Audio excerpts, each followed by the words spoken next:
50 years and telling the story The first word was how Vino. how I got to be where I am today. Life can change in an instant, even for the most admired couples. I'm in awe of your relationship. I think it's always such a success when people have long-lasting marriages. So what's one of your secrets to just having it continue to not just last, but flourish year after year? For years, Rachael Ray and her husband, John Cusimano, appeared unshakable. I have my Valentine, John Cusimano, my husband, joining us today. But there's now growing talk that John is preparing to say goodbye, just as Rachael faces a health battle no one expected. So there was this huge scare where people were literally poisoning their own pets. Fans are heartbroken, but also confused. It's the kind of moment that leaves everyone questioning what's really happening behind closed doors. Why would he walk away now when she needs him the most? Join us as we uncover what's pushing Rachael Ray's husband to say goodbye after her tragic diagnosis. The untold stories. John Cusimano may not be a celebrity or someone who seeks attention, but he's been with Rachael through it all. And now, he's the one facing a possible goodbye. Sources close to the family say he's trying to stay strong, but this may be the hardest chapter of their marriage yet. In 2020, their house caught fire and was reduced to ashes in a blaze that began in a chimney. And a scare for Rachael Ray as her house goes up in flames. At the time, the couple were at home, and John had been filming Rachael's syndicated series during the pandemic when a neighbor alerted them to a roof fire. After evacuation, they watched as a lifetime of memories went up in flames. They were able to overcome that together, but now they're facing something more personal and far more devastating. To understand how much this moment means, you have to go back to where Rachael came from. She was born on August 25, 1968, in Glens Falls, New York. She grew up in nearby Lake George, where her family ran restaurants. Her mother, Elsa Scuderi, was Sicilian. The kitchen wasn't just a place to cook. It was where discipline, survival, and identity were shaped. Rachael worked in those restaurants, learning how to prep, serve, and clean from a young age. That early exposure shaped her for life. She didn't have to train formally as a chef. Her training came from real kitchens filled with noise, heat, and pressure.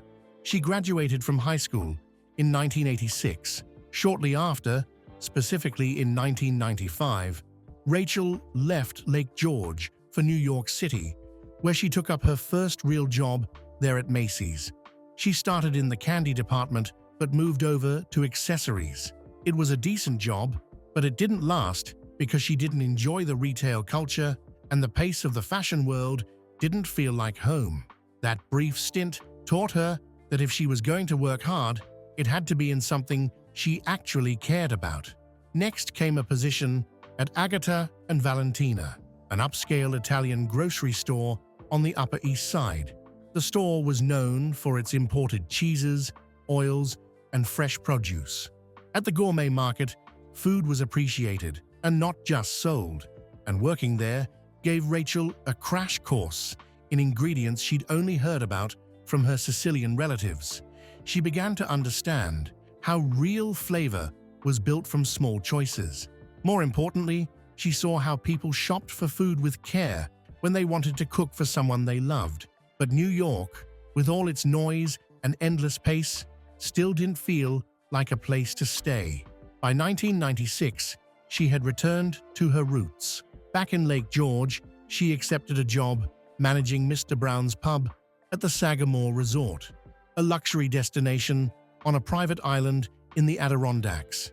It was a large operation, with multiple restaurants, events, and seasonal staff to manage. Managing food on that scale meant making decisions quickly and never missing a beat. It was such that if something went wrong, guests complained immediately. That pressure shaped how she worked. After the Sagamore, she served as a buyer at Cowan and Lobel, a gourmet food market in Albany. It was there that a new idea began to form. Rachael listened as customers often said they wanted to cook more but just didn't have the time. She understood their frustration. Most cooking shows at the time were either too slow or too technical. What people needed was someone to show them that making dinner didn't have to be complicated or expensive. So she created a simple cooking class focused on fast meals. No excessive extra steps, just real food in 30 minutes. People liked the idea, especially working parents, students, and those trying to balance work and home life.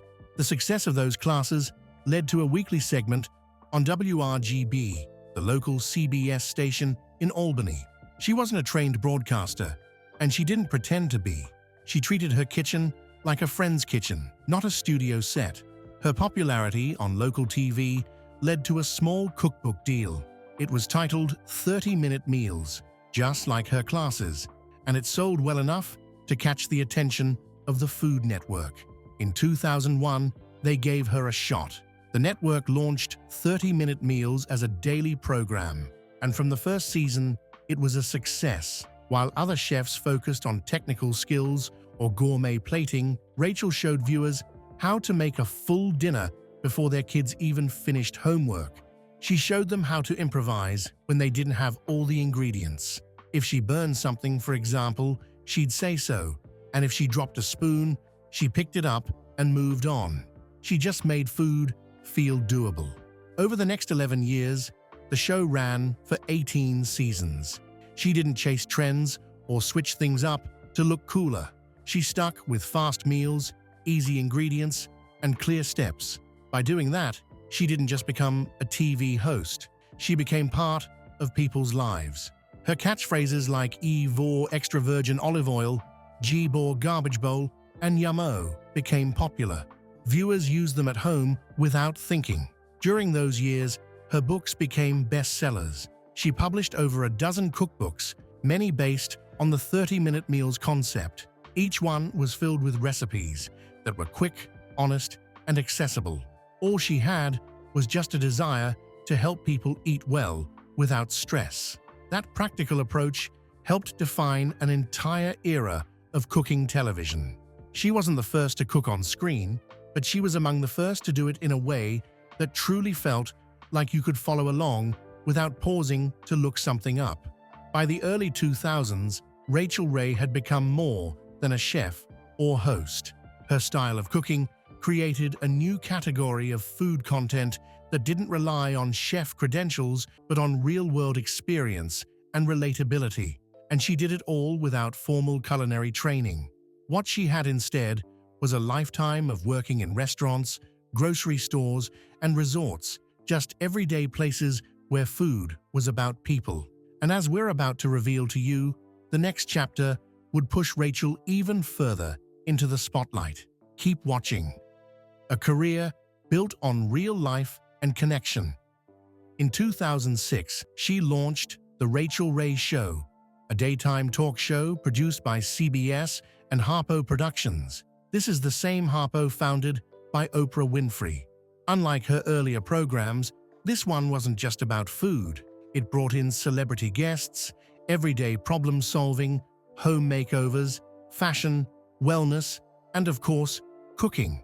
It gave Rachael a new platform, not just as a cook, but as someone people could relate to across all areas of daily life.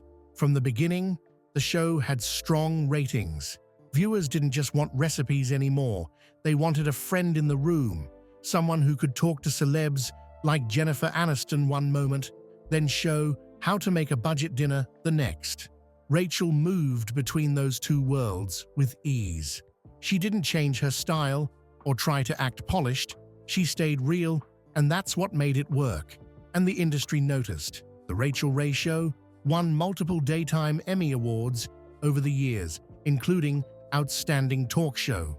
But what mattered to her were not just the awards. It was the people who wrote letters, posted online, or stopped her on the street to say, "I tried that recipe," or "Thanks for helping me get dinner on the table again." That connection fueled everything she built.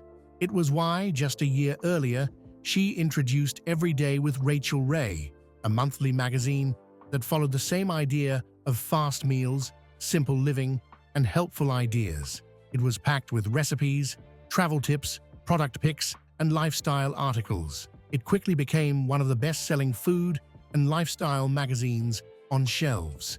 It held strong for over a decade and finally closed in 2019, but only after it had served millions of readers looking for small ways to make life easier and more joyful. By this point, Rachael Ray wasn't just a TV host or writer, she was a full-scale brand. But she didn't want it to stop with food and home.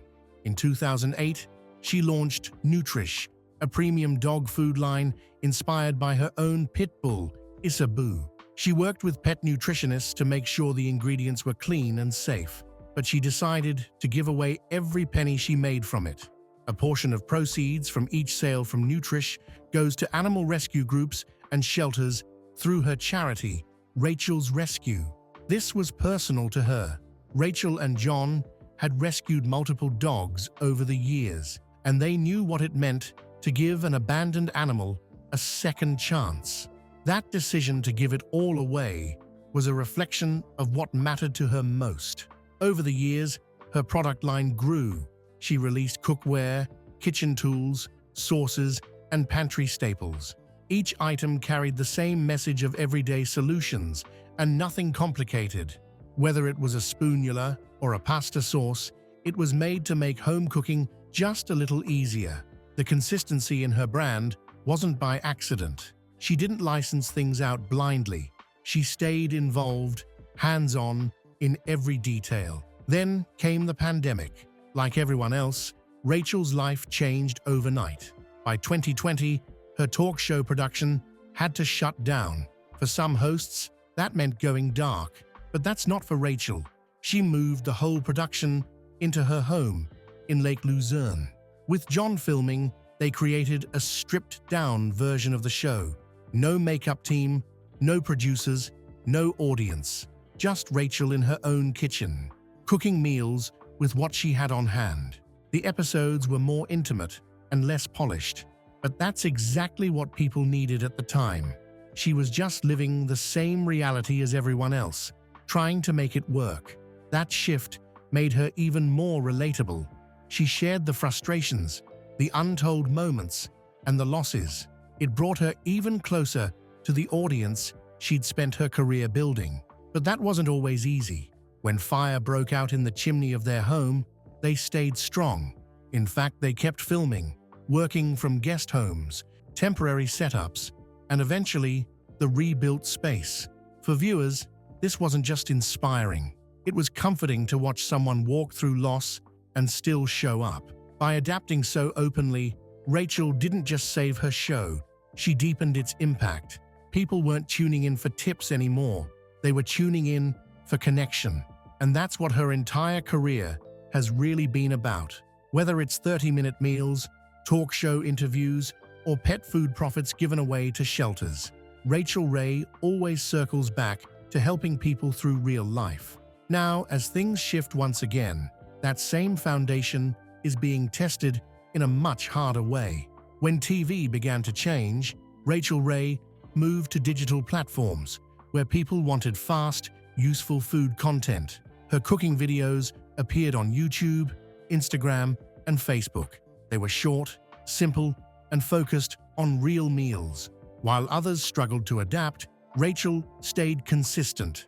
Young people, college students, and parents saw her as someone who understood their daily needs. Even as she grew online, she stayed active in charity work. In 2023 and 2024, she kept supporting food programs, disaster relief, and animal rescue groups. Her nonprofit, Yummo, continued to offer food education and help for families. But where was John Cusimano in all of these? The power of partnership. In all of these, Rachel's husband John Cusimano remained in the background. Born August 19, 1967, in New York, he studied law at Benjamin N. Cardozo's School of Law and worked as an entertainment lawyer. He also founded a rock band called The Cringe and performed as lead singer. He kept his music going while staying mostly out of the spotlight. Viewers saw him on Rachel's shows as a mixologist, but he kept a low public profile, supporting his wife. Over the years, she's dealt with a series of medical issues that show just how important his support has been. One of the more serious episodes happened in 2008, when Rachael had to undergo surgery to remove a benign cyst from her vocal cord. Before agreeing to the operation, she tried vocal therapy in hopes of reducing the cyst without going under the knife. Her doctors believed that with coaching, the condition might improve, but when that didn't work, she moved ahead with surgery. It was a tough period for someone whose entire career depends on speaking clearly and constantly. John was there through it all, helping her manage the fear of losing her voice, something that could have put her entire career at risk. In 2024, new concerns surfaced after fans noticed she seemed to slur her words in a video posted online. Rachael didn't respond directly, but the reaction was loud enough to suggest something might have been going on behind the scenes. Around the same time, she revealed on her podcast that she had suffered a couple of bad falls in recent weeks. The injuries stopped her from doing routine things around the house. Also, the timing of these incidents only added to the speculation, but John stepped in, adjusting his role at home and taking on more responsibility. Though she's never confirmed any major diagnosis related to these incidents, reports indicate that Rachael had already taken steps years earlier to give John power of attorney. That move alone shows that she trusts him to make decisions if things ever take a serious turn. It also suggests that they've had private conversations about her health, and that John is already mentally and legally prepared to act if needed. To Rachael, John is her closest friend. Over the years, he was there through every career change and personal crisis, and now they are spending more time at their lakeside home in upstate New York, away from cameras and appearances. Rachael has become a part of people's lives by being real. She never needed a chef title or fancy stage. She gave people food they could actually make, and through it all, John stood beside her. And that hasn't changed. What do you think about how John is handling this heartbreaking chapter? Do you believe their bond will carry them through the toughest days ahead? Share your thoughts in the comments. We'd love to hear from you. Remember to like, share, and subscribe for more. Also, click the following video shown on your screen. You will enjoy it.